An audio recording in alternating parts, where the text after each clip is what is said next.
শুভ বিকেল। আর সবাইকে আমার তরফ থেকে শুভ শিবরাত্রির আন্তরিক ভালোবাসা ও শুভেচ্ছা রইলো। তো বন্ধুরা, আজকে শিবরাত্রি আমাদের বাঙালিদের ঘরে সমস্ত মেয়েরাই করে থাকে, আমিও করেছি। তো দেখো বন্ধুরা, আমি গিয়েছিলাম ফুল তুলতে, বাবা মহাদেবের পুজো দেবো বলে। তো ফুল তুলতে গিয়ে ফুল গাছের পাশেই কিন্তু একটা ফলের গাছ ছিল।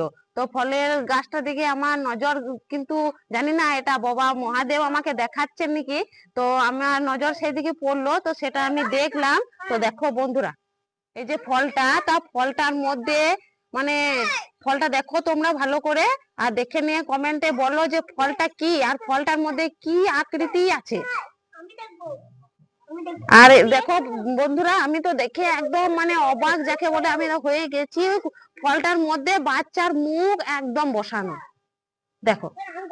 তো জানি না এটা বাবা মহাদেবের কৃপা কি না, তো আমি বলবো যে হ্যাঁ, এটা নিশ্চয়ই বাবা মহাদেবেরই কৃপা। আজকের দিনে যেহেতু এটা আমি পেয়েছি, তোমাদের সঙ্গেও শেয়ার করে দিলাম। আর তোমরাও 5 জনকে শেয়ার করে দাও, বাবা মহাদেব সবারই মঙ্গল করবে। আর দেখো বাচ্চারা দেখার জন্য সত্যি মানে প্রচুর প্রচুর ব্যস্ত। এই যে